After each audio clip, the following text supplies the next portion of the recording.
The Orioles at one point had a chance to pull out the sweep in Seattle on Thursday, but then, for the first time in a long time, the Mariners' offense woke up and the Orioles fell in the finale. I'll recap that one, plus talk about the newest Oriole coming up on this episode of the Locked On Orioles podcast.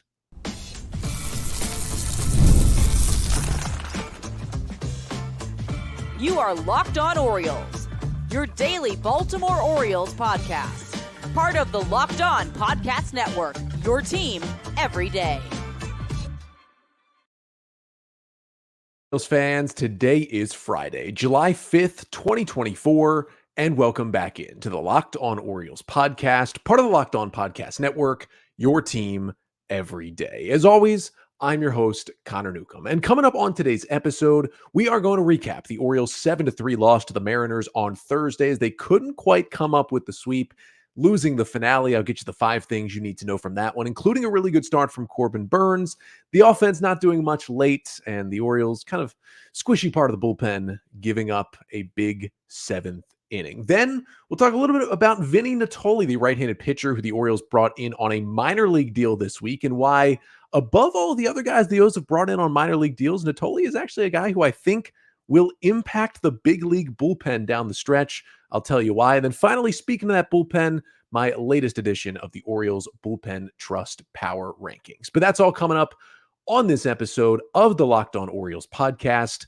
which is brought to you by Booking.com. Booking.yeah.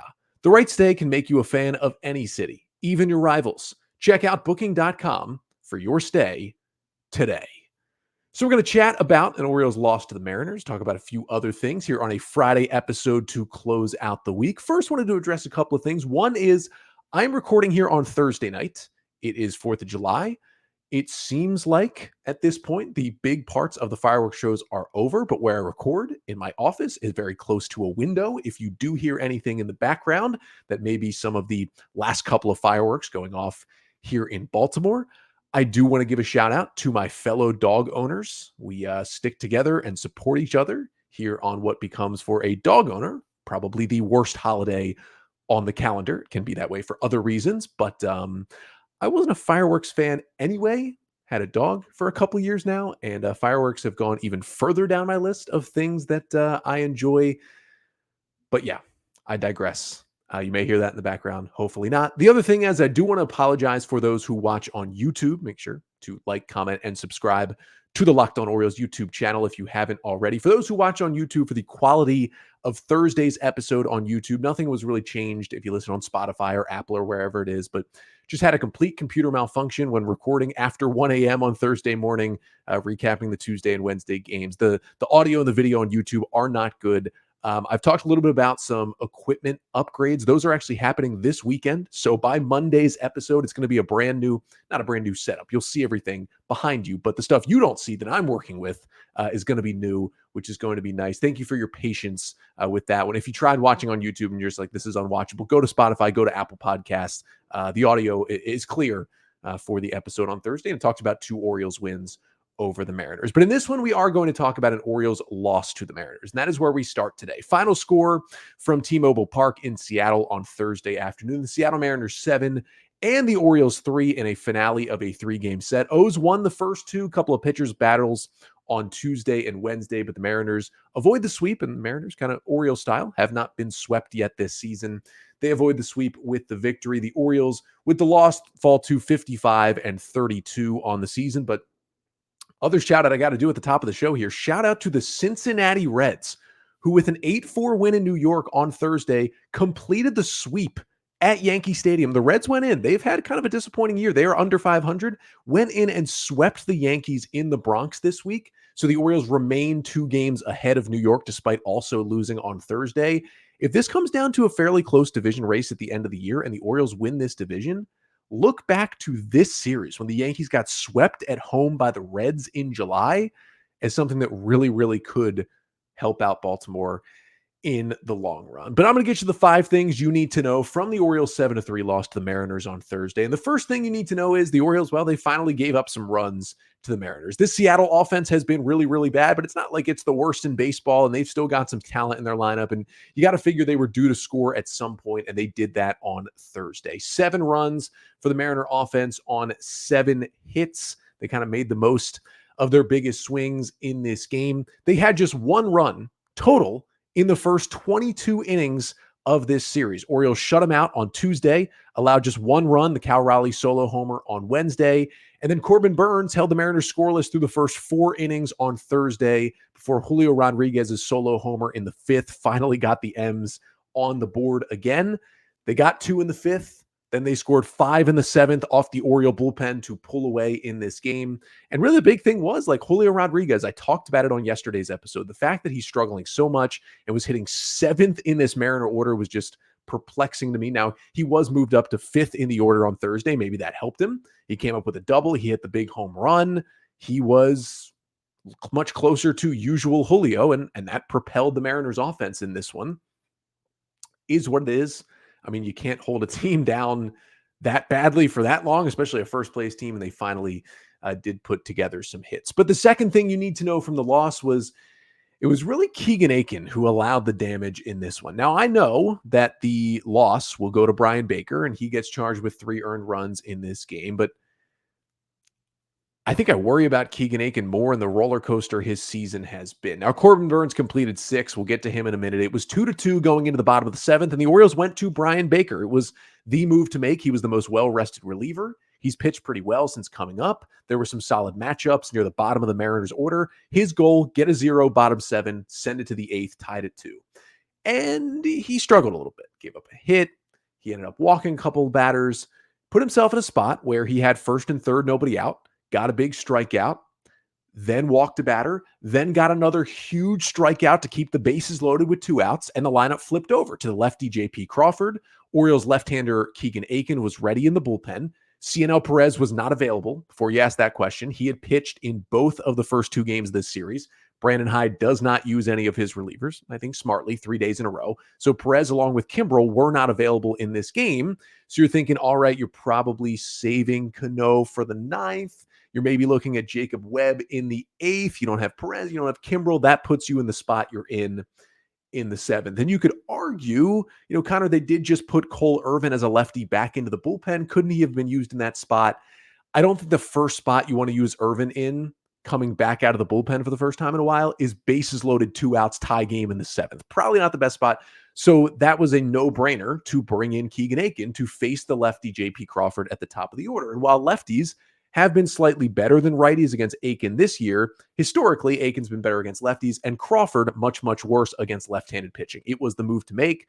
Brian Baker almost got out of his own jam, and then Akin comes in, and he goes 3-0 to Crawford, grooves a strike 1 fastball, and then grooves another fastball that Crawford rips into the gap for a 3-run double to put the Mariners on top. Next batter, Akin allows a 2-run homer to Mitch Garver, and this game's over. It's 7-2. In the 7th. And it just kind of continues what has been an incredibly odd season for Keegan Akin. Like, you look at his full numbers, it's a 3.83 ERA. You don't want to take too much from reliever ERA, but he had a sub-2 ERA in June. He's had some amazing multi-inning performances. He saved the Oriole bullpen at times. He's even gotten some high leverage outs in different games this year.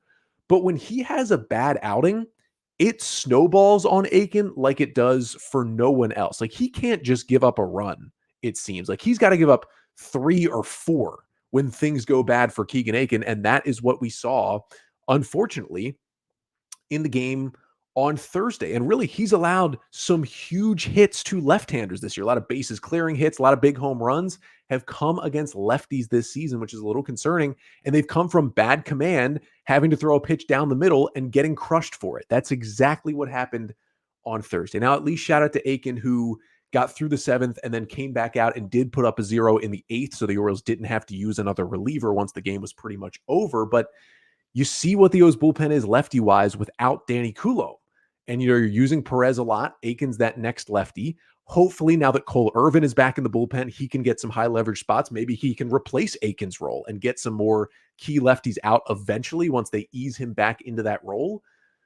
But the Orioles need to add another lefty to this bullpen, I think, and that should be on the wish list as they head to the trade deadline. Now, the third thing you need to know from the loss was Corbin Burnes was just really good again. Coming back after his wife gave birth to their twin girls over the weekend, he returns with an extra day of rest, and he was great. 4 scoreless innings to start it. Did get in trouble in the 5th, gave up the solo homer to start the inning, and then he got in a bases-loaded no-out jam, got out of it, double play, and a fly out. Only allowed the 2 runs total. That tied the game at 2. The Orioles were up 2-0. Heading into the 5th, and really, he should have allowed only the 1 run, because if Jorge Mateo doesn't misplay a grounder at second and at least get 1 out in that inning, Burnes gets out of it with a 2-1 game. So he did end up with the 2 earned runs. It was 6 innings, 2 earned runs on 4 hits, 6 Ks, a walk, a homer on 94 pitches, just 3 hard hit balls against Burnes. But they could have scored that Mateo play an error and given Burnes only 1 earned run in the game. He was just good. Cutter velo was good. It was up. The cutter was great. He threw some nasty curveballs, some of the nastiest curveballs we've seen all season from Corbin Burnes. Just ho-hum, another 6-inning, 2-run start. Unfortunately, the Orioles offense couldn't back him up in this one. And that's the 4th thing you need to know, is that Gunnar Henderson really was the Oriole offense in this game. Gunnar in this one goes 3 for 5 with a double, a single, and a home run. It was a 2-run opposite field shot in the 3rd inning off of Seattle starter Bryce Miller that put the O's up 2-0 for Gunnar, his 27th of the year, which I believe ties Shohei Ohtani right now for 2nd most in Major League Baseball. He had 4 hard hit balls in this game, was crushing the ball, actually had a weird way of leading off this game where he doubled, tried to stretch it into a triple, and was thrown out at 3rd for the first batter of the game. You don't see that too often, but yeah, he was crushing it. He was a triple shy of the cycle. Jordan Westberg also provided a solo homer late in the game. That was the 3rd run, but it was pretty much the Gunnar show offensively for the Orioles. And the 5th and final thing you need to know from the Orioles' 7-3 loss to the Mariners in the series finale on Thursday afternoon is that it might now be bad when James McCann gets multiple hits. There was at one point earlier in this season where, when you combine 2023 and 24, the Orioles had been 9-0 when James McCann recorded 2 or more hits in a game. Now, McCann's a backup catcher behind one of the best catchers in baseball, and Adley Rutschman. He doesn't play a whole lot.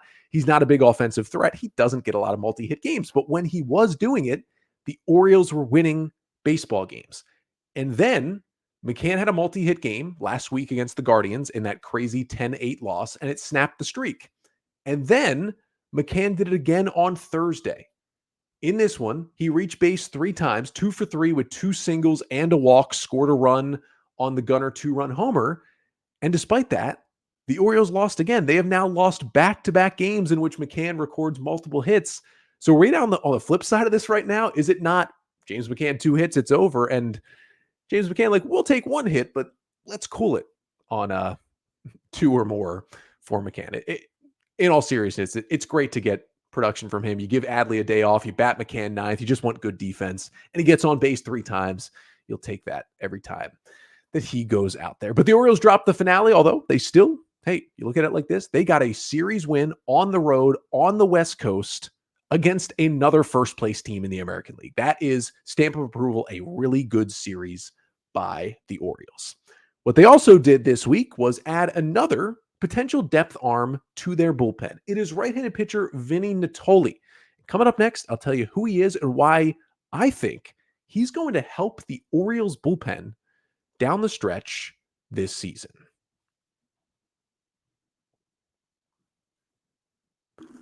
But first, this episode of the Locked On Orioles podcast is brought to you by Booking.com.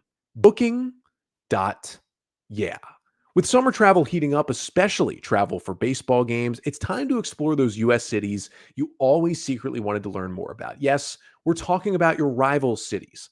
With hotels, bed and breakfast, vacation rentals, resorts, and so much more on Booking.com, you might just find your perfect stay even in your baseball rival's city. Now, I've talked about it, but second to last series of the year, the Orioles are in the Bronx. That seems like a great series to go travel to. Do I love New York City? Not that much. Do I love Yankee Stadium? I've never been. I don't think it would impress me too much, but there's a lot to do in New York. And there's hotels that look over stadiums, family-friendly resorts. Booking.com has so many choices across the U.S. for your summer travel this MLB season. The right stay can make you a fan of any U.S. city, even your rivals. Book today on Booking.com, on the site, or in the Booking.com app. And today's episode of the Locked On Orioles podcast is also brought to you by eBay Motors. Passion, drive, and patience. The formula for winning championships, and it's also what keeps your ride or die alive. eBay Motors has everything you need to maintain your vehicle and level it up to peak performance. Superchargers, roof racks, exhaust kits, LED headlights, and more. Whether you're into speed, power, or style, eBay Motors has you covered. With over 122 million parts for your number one ride or die, you'll always find exactly what you're looking for. And with eBay Guaranteed Fit, your part is guaranteed to fit your ride every time or your money back. Because with eBay Motors, you're burning rubber and not cash. So with all the parts you need at the prices you want, it's easy to make your car the MVP and bring home huge wins. Keep your ride or die alive at ebaymotors.com. Eligible items only. Exclusions apply. eBay Guaranteed Fit is only available to U.S. customers.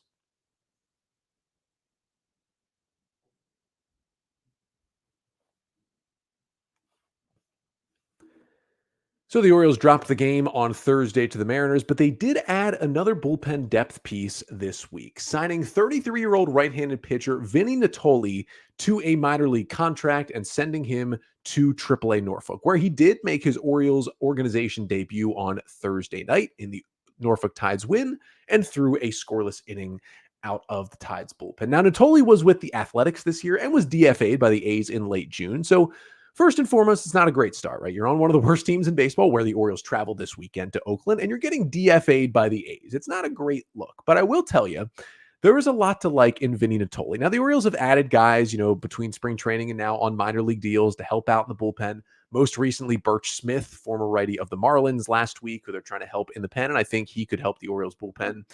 But the number one guy who has intrigued me the most that they've brought in on a very low risk, nothing bad about signing a guy to a minor league deal. It just gives you depth. Depth is always good. Vinny Natoli really, really intrigues me. Now, he made 7 appearances in the big leagues this year with the A's. In 8 innings, he allowed 2 runs on 8 hits, 5 strikeouts, 2 walks, and a home run. Spent most of his time this year in AAA. And in AAA, he was really, really good. 23 and a third innings for the A's AAA affiliate, posted a 2.70 ERA with a career high 36% strikeout rate. To put that into context, Craig Kimbrell right now has been a top 10 strikeout pitcher in Major League Baseball. He has a 38% strikeout rate. Natoli at 36% in the minors. Now, his 11% walk rate is a little higher than it usually is as well, but he's trading in a few more walks for a lot more strikeouts, and it still has a ground ball rate of 45%, which means they're hitting the ball on the ground. They're not squaring him up a lot. He's getting swings and misses. That is a pretty good combination. Now, Natoli has appeared in at least one big league game every year since 2021.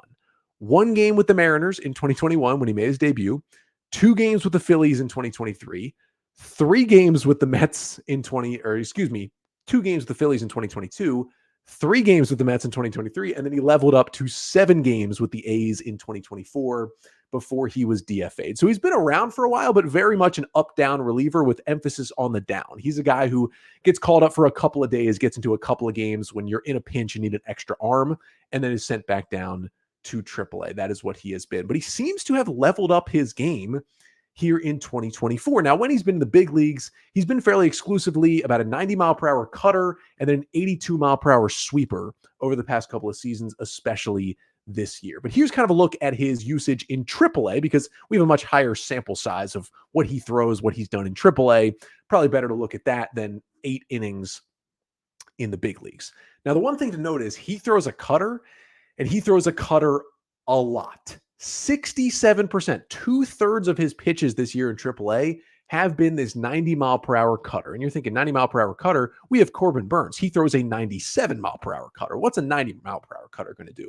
Well, it's got a 35% swing and miss rate. That's pretty good. Opponents hitting just 222 against it in AAA and a 25% hard hit rate, fairly low against that pitch. Then it's the sweeper. Throws it 19% of the time. That's really his another swing and miss pitch at 36% whiff. And then he has a curveball that he throws 10% of the time.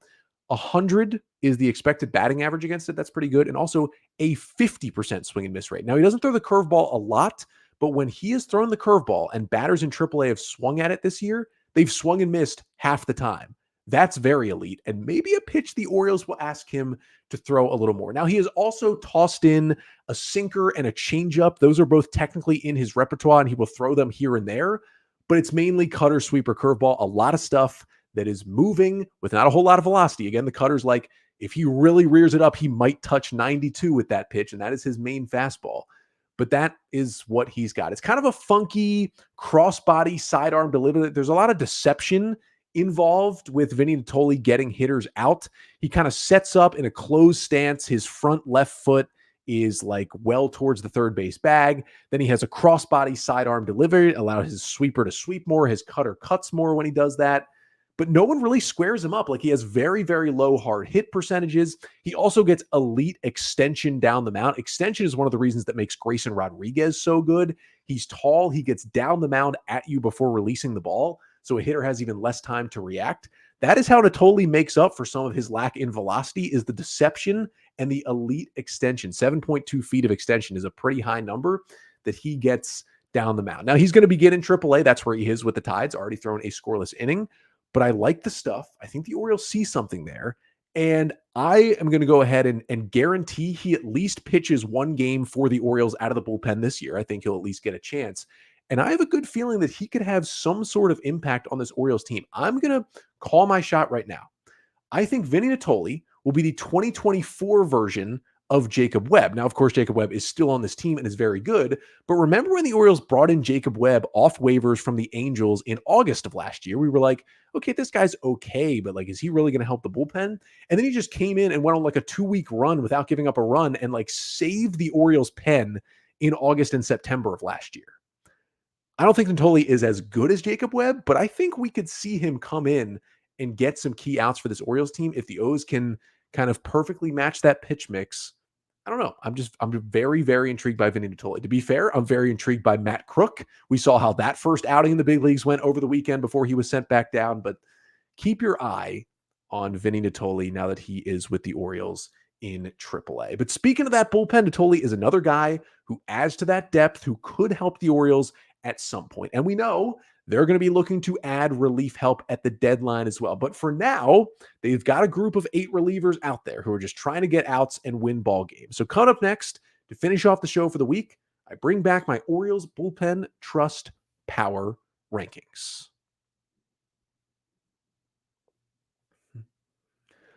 But first, this episode of the Locked On Orioles podcast is also brought to you by Tax Network USA. Here at Locked On Orioles, we pride ourselves in getting you the latest news for the O's, whether it's the offseason, the draft, spring training, or the playoffs. It is year-round. You know what else is year-round, though? Collection season. Just because tax season is over doesn't mean the IRS will stop coming after you for unfiled taxes. The IRS can garnish your wages, levy your bank accounts, and even seize your property. So don't let the IRS target you. Let the licensed professionals and tax experts at Tax Network USA go to bat for you. With over 14 years of experience and an A+ rating by the Better Business Bureau, Tax Network USA has saved their clients over $1 billion in tax debt. Whether you owe taxes, have complicated matters that require tax planning, or finally hit that parlay this season and need help correctly filing, call 1-800-549-1000 or visit tnusa.com/lockedon. And be sure to mention Locked On Orioles at checkout, and you'll receive a $250 discount off their services at Tax Network USA. And this episode of the Locked On Orioles podcast is also brought to you by Ibotta. It's summertime, which means it is barbecue season. You can stock up on all of your grilling favorites and earn cash back on every purchase when you use Ibotta. So you won't have to choose between burgers or hot dogs. You can get both. Ibotta is a free app that lets you earn cash back every time you shop. Earn on hundreds of items, from groceries to beauty supplies, even toys. You can make sure you're beating inflation no matter what you are purchasing. And the average Ibotta user earns $256 per year. That seems pretty good to me. And you can save on over 2,000 brands at over 1,000 retailers, including your favorite grocery stores, Lowe's, Macy's, Best Buy, and more. Right now, Ibotta is offering our listeners $5 just for trying Ibotta by using the code LOCKEDONMLB when you register. Just go to the App Store or Google Play and download the free Ibotta app to start earning cash back and use code LOCKEDONMLB. That's IBOTTA in the Google Play or App Store and use code LOCKEDONMLB.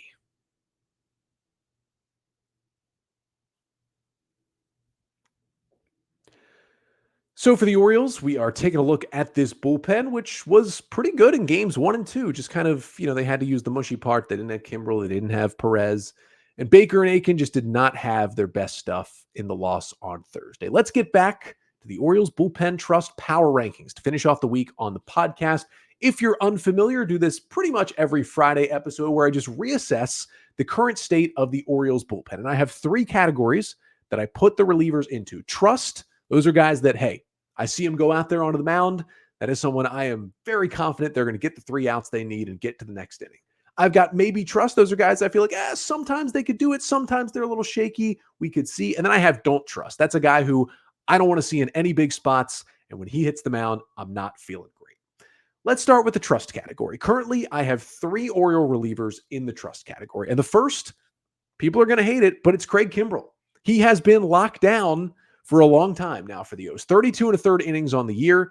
He's got a 2.23 ERA, 38% strikeout rate, one of the best in the league, and 11% walk rate is a little high, but nothing terrible for Kimbrel. He has allowed just 1 earned run in his last 20 appearances. Let me say that again. 1 earned run, last 20 appearances. Last time I checked, that's very, very good. The stuff looks great. He's getting the outs he needs. Sometimes it's not as pretty as you'd like, but he gets it done. And that's what you need at the end of the ballgame. Second guy in the trust category is Jacob Webb. There was a little bit of a rocky June for Webb. It was a 4.26 ERA, but really that was one outing where he kind of just forgot how to pitch. He allowed 4 earned runs and did not record an out in one of those games in Houston, which everybody kind of forgot how to play baseball during that series for the O's. So you take that out, and the ERA is much better in June. Overall, 37 2/3 innings. He's been a workhorse for the O's this year.